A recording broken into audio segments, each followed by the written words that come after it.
My name is Julie, and I'm a 27-year-old woman, and recently I got a call from my mother.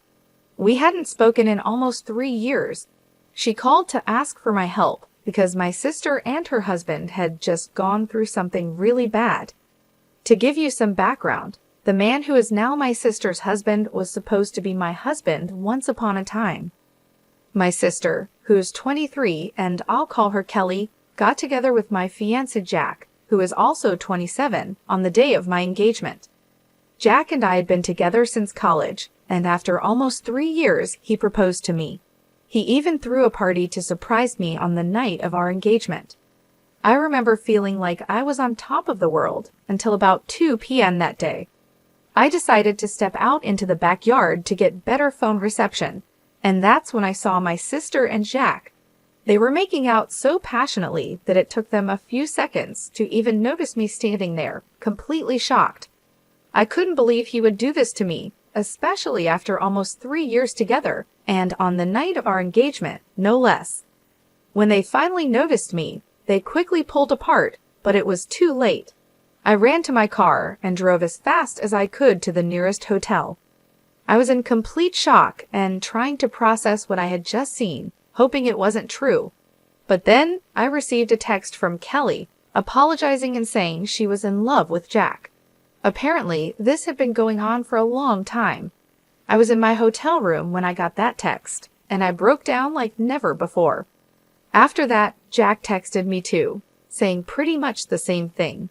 He told me that he had only proposed to me because he thought that if he committed to me, he could push Kelly out of his mind. Obviously, that didn't work, and it made him want Kelly even more. He said it wasn't about me, but it was about them, and they just knew they were meant to be together. I was just a stand-in, a way for Jack to eventually meet Kelly. I stayed at the hotel for a few days, trying to pull myself together.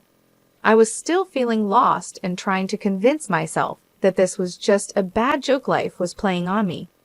After almost 5 days, I finally went back home because I needed to get my things and go back to work if I didn't want to get fired. When I got home, I realized that my family had been staying with Jack, all under the same roof, waiting for me to return. It might have been touching if it weren't for the reason I left in the first place. Everyone had been trying to text me and get a response from me nonstop after I disappeared, but I hadn't answered a single one of those messages. So when I finally came back, there was a lot of chaos. Everyone made sure to hug me and tell me how glad they were to see me. Even Kelly had the nerve to come up to me with tears in her eyes and give me a big hug when she saw me. I was too shocked to even react and just stood there silently while everyone crowded around me. Finally, when things calmed down, I cleared my throat and told them that I was only back to get my things and move out for good. Jack had been standing there quietly until that point, but when I said I was leaving, he announced that I didn't need to go because he had already packed his stuff and was moving in with Kelly now that everything was out in the open. My family, including my parents, my aunt, and my dad's youngest sister, who has lived with us since her husband passed away, all had big smiles on their faces. There was nothing to smile about, at least not from my perspective. Kelly stood next to Jack, looking at me sadly but still smiling. I couldn't take it anymore and asked my family what on earth they were smiling about because, as far as I could see, there was nothing to be happy about. I was upset because Kelly had just broken up my engagement and taken away my boyfriend of almost 3 years. There was nothing funny or sweet about it. My mother spoke up and told me that they couldn't change the past, but they could accept the future. They believed that the future had Kelly and Jack together, and even though the relationship started with cheating, they felt sorry about it, but wanted me to understand that this was for the best. Kelly apologized for taking my boyfriend, saying she couldn't help falling in love with him. She wished she had told me earlier, so I didn't have to find out this way, but she said they were deeply in love and wanted to spend their lives together. Then they kissed right in front of me, and my mother even wiped a tear from her eyes. I snapped and told them that this wasn't something to be sentimental about. What they were doing was disgusting. To my surprise, my family got annoyed with me and said I was being bratty instead of being happy for my sister. They thought I was making it all about myself and didn't approve of my behavior. I was shocked by their attitude and told them all to get out of my house. I couldn't understand how they were defending Kelly and Jack while making me look like the bad guy, acting like I was overreacting. My father stepped in and told me not to act like a child because things like this happen and I should just accept it. He said I should be happy that my sister found her soulmate instead of being jealous. It felt like they were all acting crazy and I couldn't deal with it anymore. So I said screw it, went to my room, packed some of my things, and left again without talking to them or listening to what they had to say, even as they called my name and told me not to go.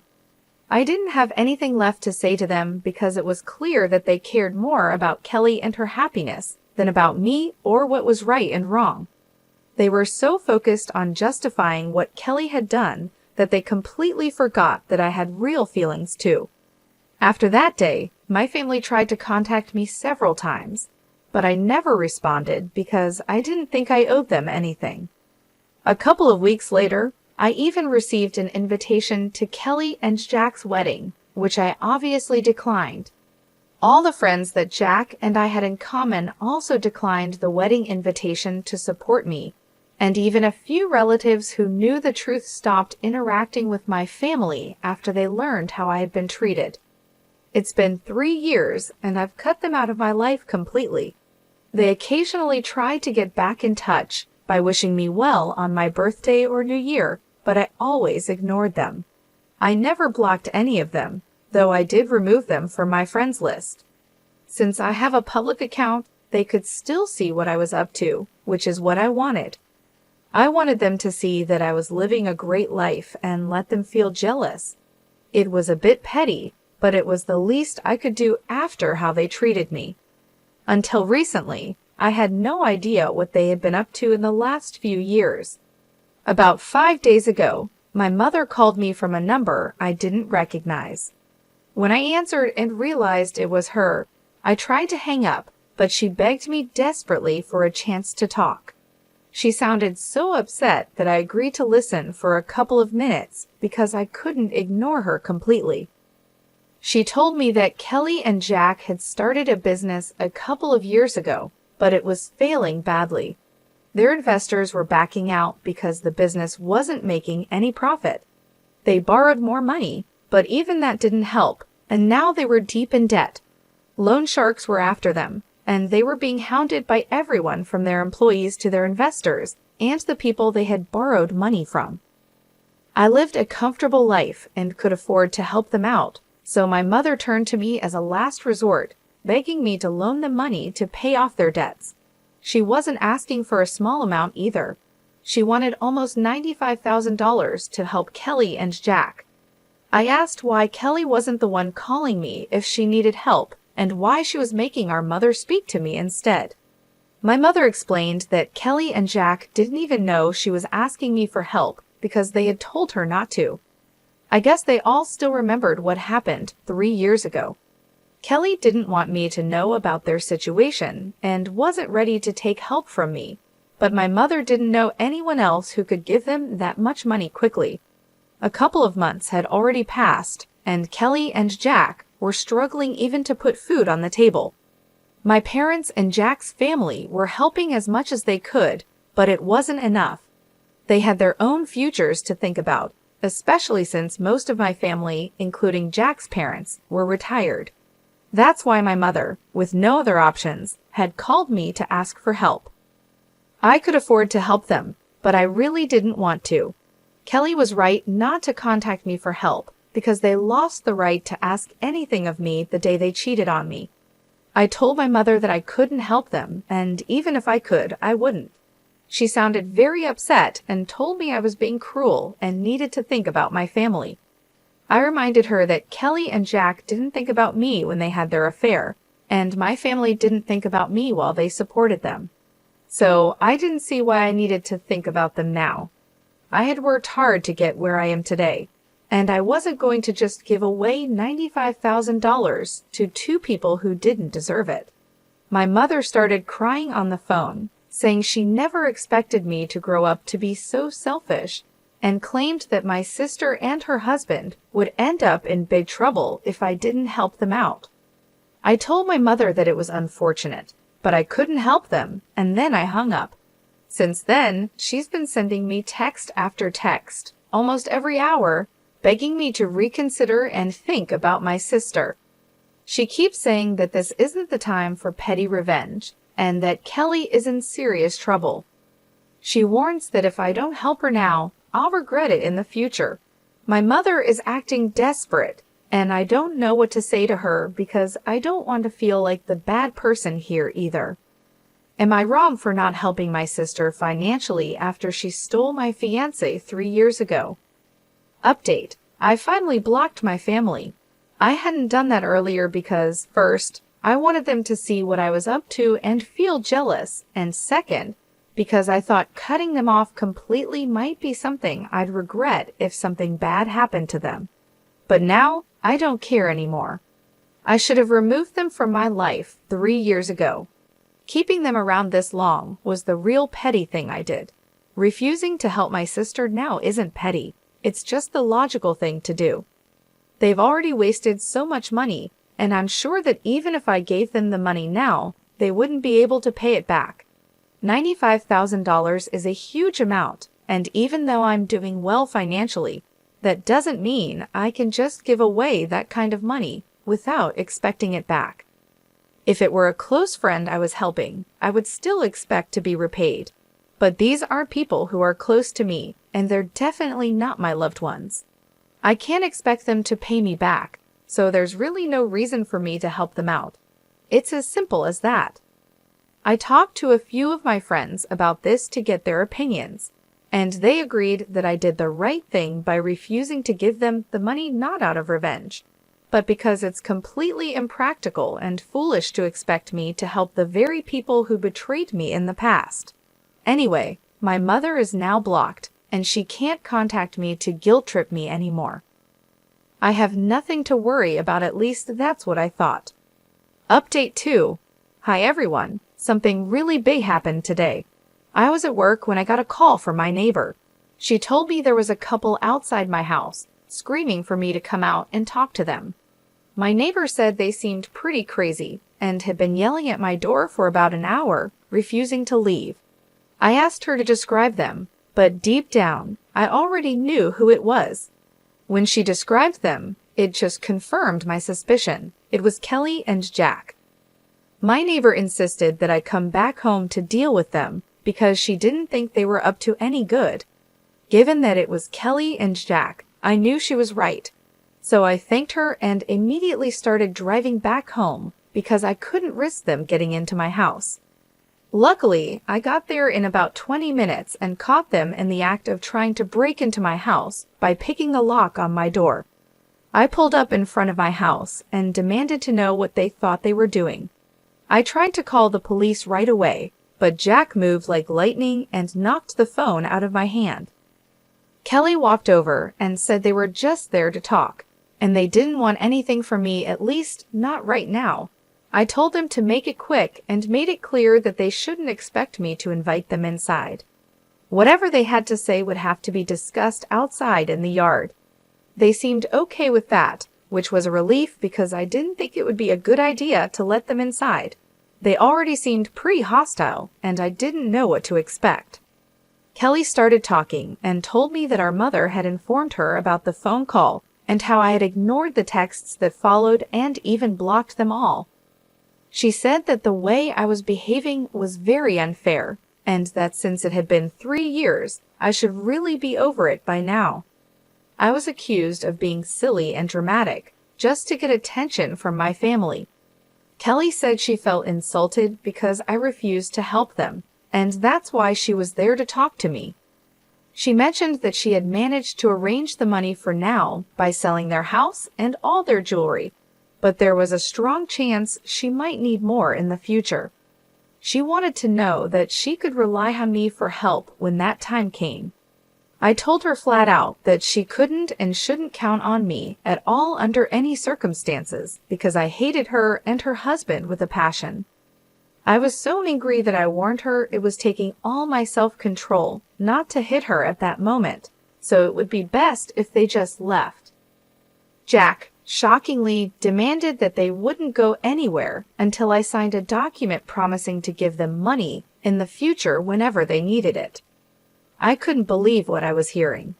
I knew that such a document wouldn't be legally valid if I was forced to sign it under pressure, and they had to be out of their minds if they thought they could manipulate me into something like that. I told both of them to get out, but Kelly pushed me and said that I had to help them because I owed it to them since we were family. She said I couldn't just run away from my responsibilities like this. I was stunned that she actually pushed me, and I was tempted to slap her, but I held back because I knew that getting violent would only make things worse. Instead, I decided to grab my phone, which had fallen to the ground when Jack knocked it out of my hand earlier, and I made a run for it. I quickly climbed into my car and drove off without even checking my rearview mirror. Luckily, I hadn't turned off the engine when I had left the car, so it was still running, and I was able to get a head start on them. They didn't chase after me on foot, which was a relief, but they stayed at my house, which was unfortunate. Once I was at a safe distance, I decided to call the police and report what was happening. I drove back to my house just in time, arriving shortly before the police got there.